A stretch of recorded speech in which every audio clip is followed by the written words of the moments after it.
भाई सुनो ना, शक्कर में कचड़ा होता माँ, पर जितने सीधे कारखाने की शक्कर खा रहे हैं ना, तुम कितना कचड़ा खा चुके हो।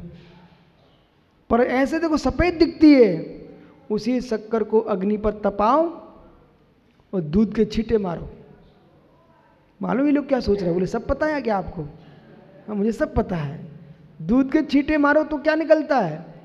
शक्कर के अंदर मैल निकलने लगता है। अब बोलो उस कढ़ाई में कितना सारा मैल निकल गया है, ये सीधी शक्कर खाने वाले कितना मैल खा रहे हैं। जैसे सीधी शक्कर खाने वाला मैल खा लेता शक्कर के स्वाद में, ऐसे मुक्षु जो सोपयोग में धर्म मार रहे हैं वे साथ में कसाय का मैल खा रहे हैं।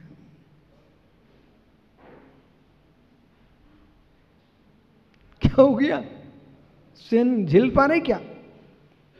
जो सुपयोग में धर्म मार रहे हैं वो मैल साथ में खा रहे हैं। धन्य मुनिराज, वे शक्कर नहीं खाते, बूरा खाते हैं।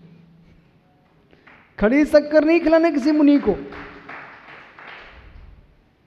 मुनिराज बूरा खाते हैं, जिसका दूध डाल के आपने मैल निकाल दिया है। ऐसे भी इतना की श्रमण अपने वेद विज्ञान का दूध डाल करके ये शुभ अशुभ दोनों उपयोगों के मैल हटा करके शुद्ध तत्व का वेदन करते हैं, शुद्ध उपयोग में लीन होते हैं। वो आत्मा से आत्मा की शांतता का वेदन करते हैं। ये सारी पुण्य पाप की क्रियाएं हलचल करा रही हैं, शांत कहाँ है?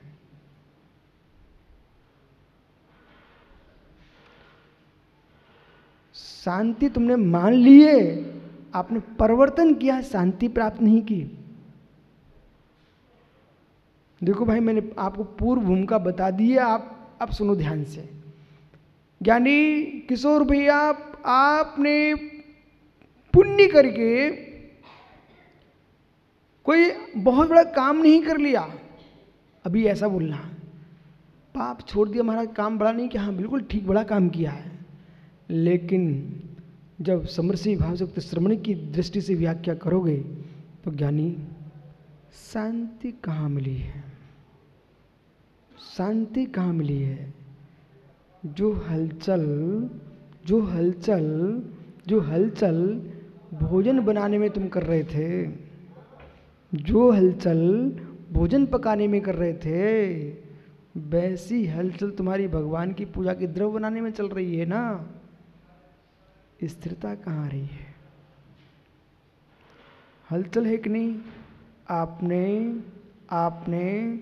आश्रव का रंग बदला है, आश्रव को कहाँ बदला है?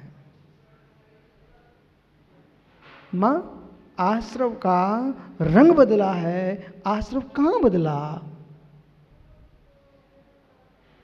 ये मानता हूं हर व्यक्ति सहन नहीं कर पा रहा, लेकिन आगम तो समझना ही पड़ेगा ना।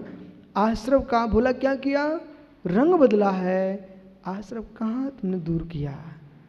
धन्य वो योगी जिसने आश्रव का रंग नहीं बदला, आश्रव ही नाश किया है।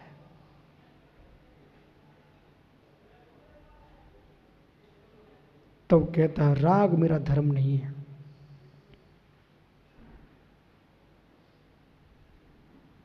राग मेरा धर्म नहीं है, द्वेष मेरा धर्म नहीं है, क्योंकि राग द्वेष आत्मा में होते अवश्य हैं, पर कर्म निरपेक्ष आत्मा में राग द्वेष होता ही नहीं है।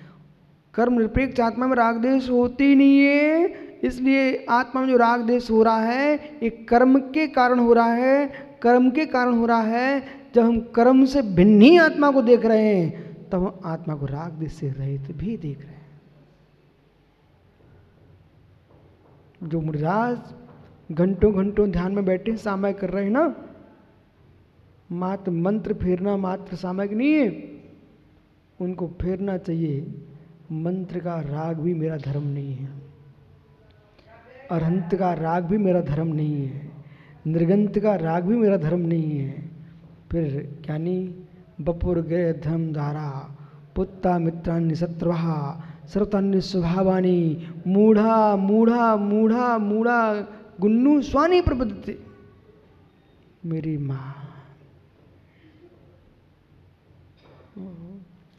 माँ देख रही बेटा महाराज बनने जा रहा है, वो बेटा देख रहा माँ घर में कैसे है, धिक्कार हो।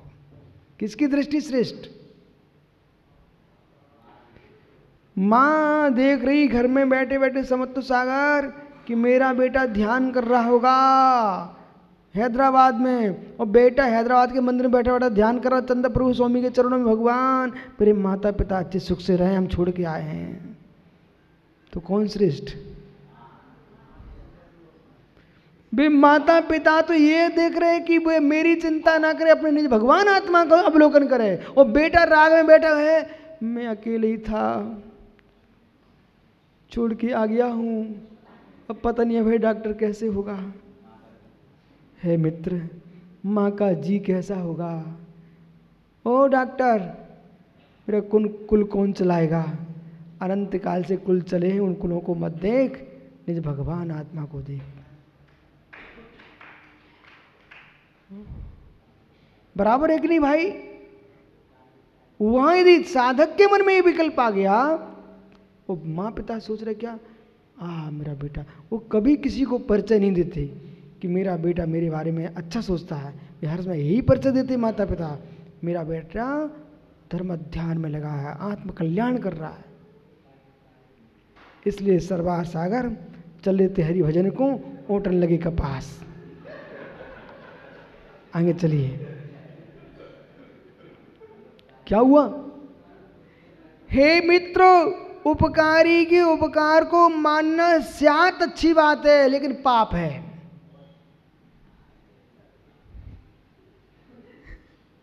देखो, नीति शास्त्र से पूछोगे तो ये कहना पाप बहुत होते हैं, महापापी वो होता है जो उपकारी के उपकार को नहीं मानता।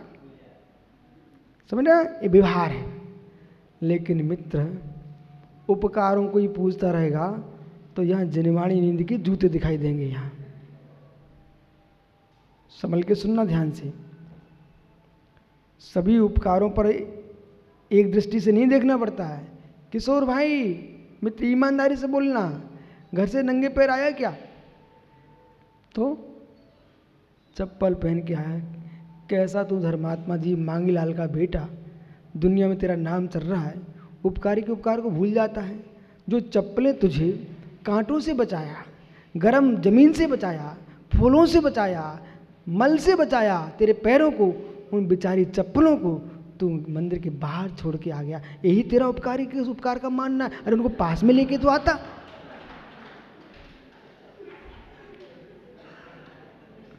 बम बम, अभिनंदन आया क्या?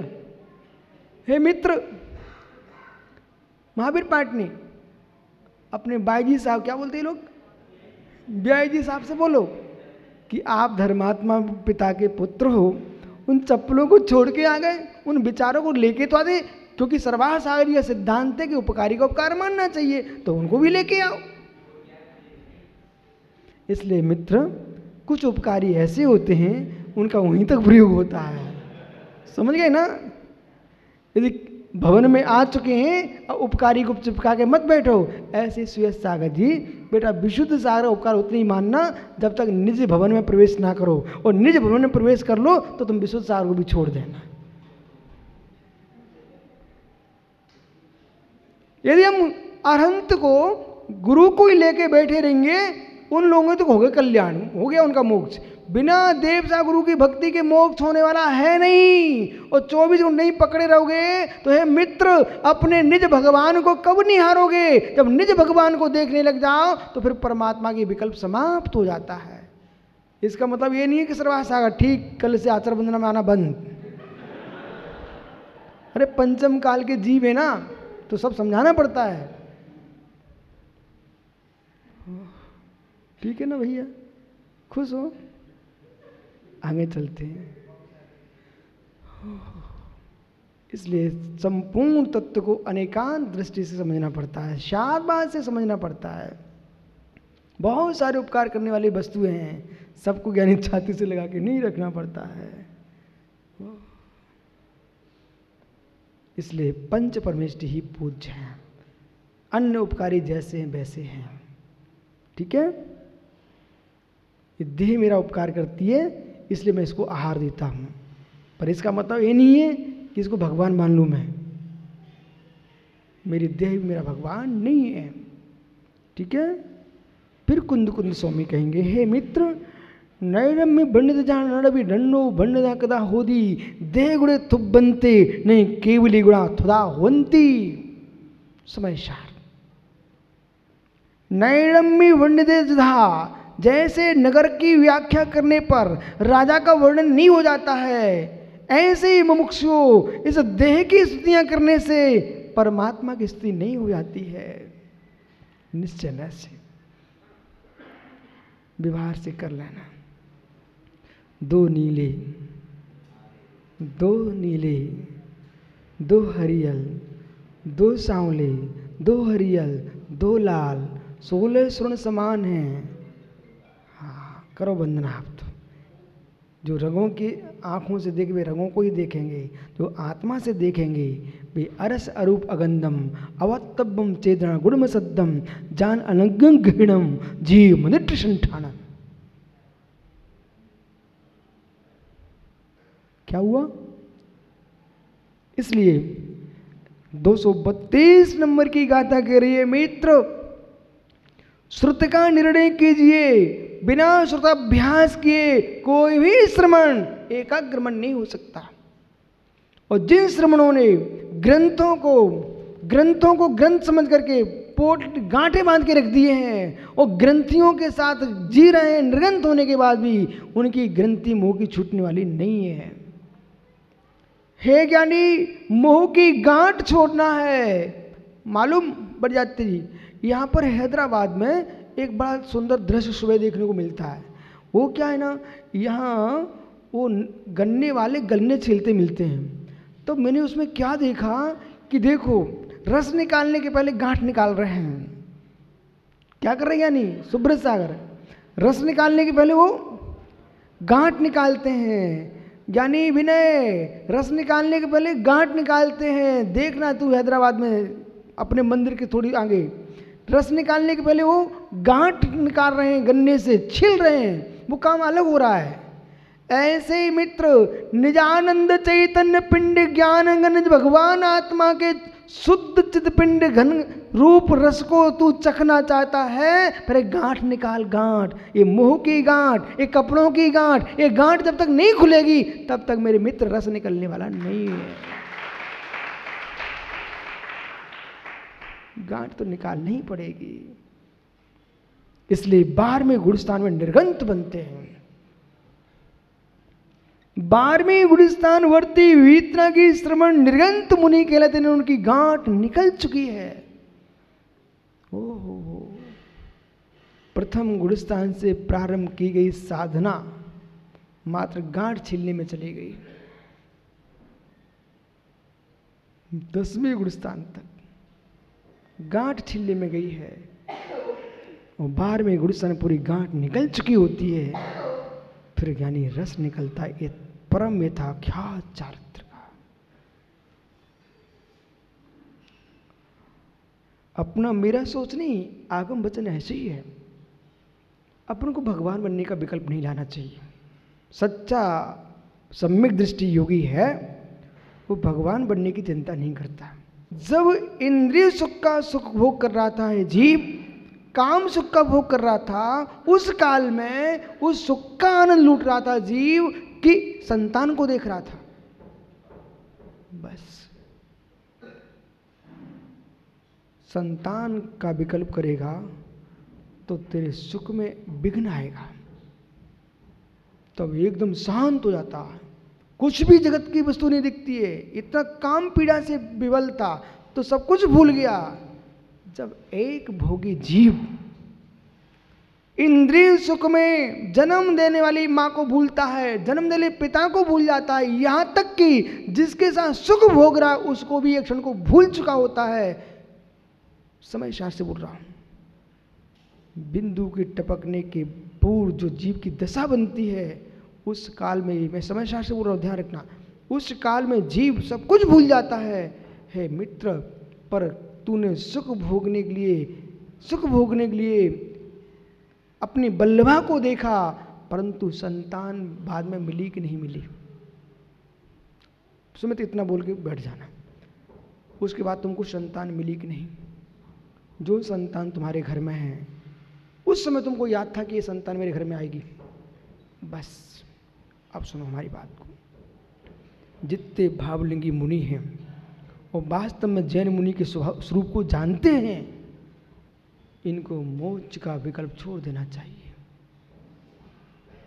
मतलब जैसे भोगी संतान का विकल्प नहीं करता, सुख का आनंद लूटता है, ऐसे योगी आत्म सुख का आनंद लूटता है। उसको मोक्ष संतान तो मिलती पर्याय में।